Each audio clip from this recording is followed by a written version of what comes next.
During the Second World War, it's the Japanese Kamikaze pilots who come to mind when considering acts of self-sacrifice.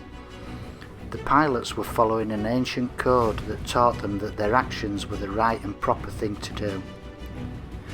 During the frantic final weeks of the dying Third Reich, a comparable, though much less well documented commitment was made by young pilots of the Luftwaffe.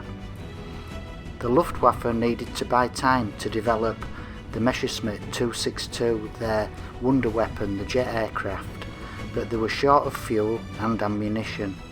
A highly visible success against the 8th Air Force was needed, and quickly.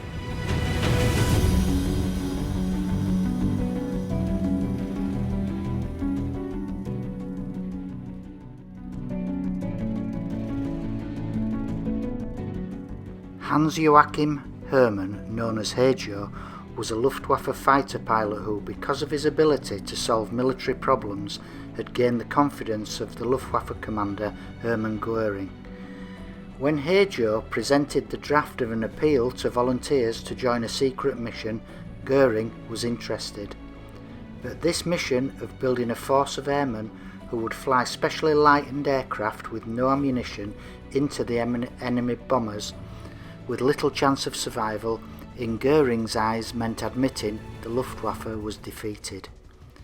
The appeal for volunteers also mentioned that Göring would personally visit the volunteers before their mission to express his support.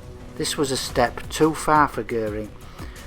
Göring was unable to recover from the feelings of guilt and remorse which he felt over the situation in which his once glorious Luftwaffe now found itself. Göring signed off the mission. It could go ahead, but there would be no visits from him.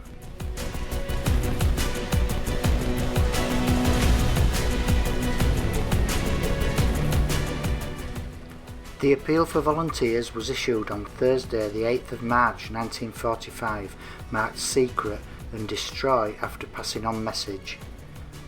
From the beginnings, the pilots were told there was minimum chance of survival. Hejo had been confident of a good response, but the reaction from the young pilots of the Luftwaffe shook him. Over 2,000 pilots volunteered. Experienced fighter pilots were considered too valuable, leaving only young novice pilots with little or no experience for the mission. A base was needed, and as the pilots were novices, it was logical to call this operation a training course. The base was near the River Elbe. It was given the name Training Course Elbe.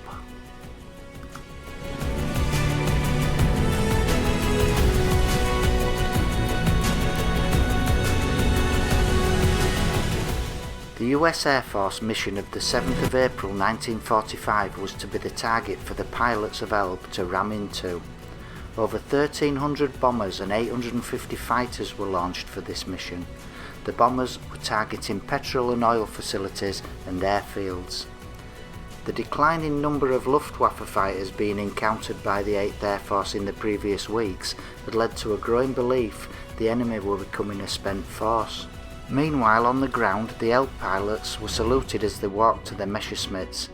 Because of the grave danger, these were not ordinary salutes, but the formal military salutes given in defiance and as a tribute to the pilots. Obviously lacking in navigation skills, they needed a radio commentary to guide them to the correct airspace. 200 Elbe pilots took off that day.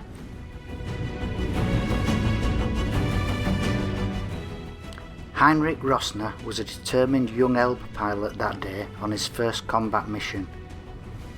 On managing to evade the swarm of American fighters, he had found the hated bombers. Pushing his Messerschmitt into a dive, he focused on a B-24 Liberator leading the pack. The propeller of Heinrich's plane ripped into the huge 4-engine bomber before the crew had chance to react. The bomber swung wildly from its position and was brutally thrown into its nearest neighbour. Neither aircraft could survive such a devastating collision. In an instant, both the 389th Bomb Group and the 2nd Air Division had been robbed of its leaders.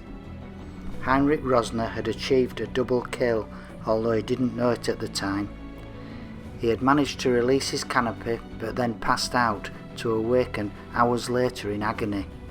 After receiving medical attention, Heinrich was one of the few Elbe pilots who managed to return to base.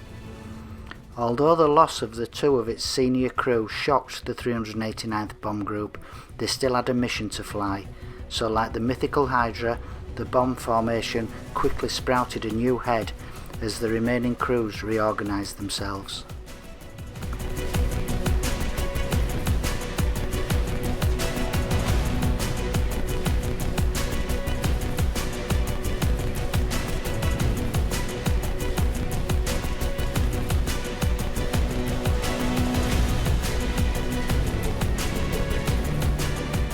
So, had the desperate gamble by H.O. Herman paid off?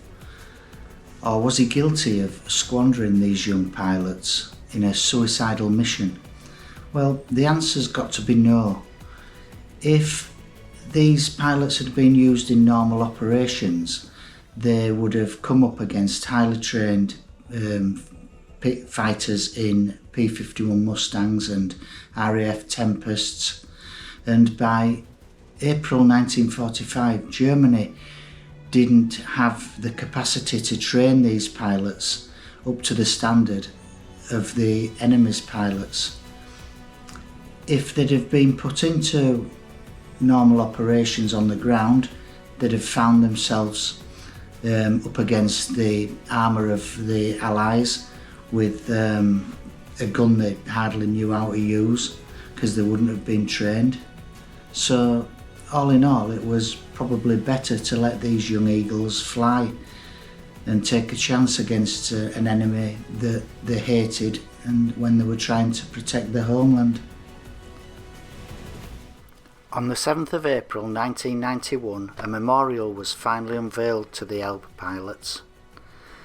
They'd been promised in 1945 that their courage and determination to defend their homeland would be remembered, but it was not until their 46th anniversary that a memorial was finally created.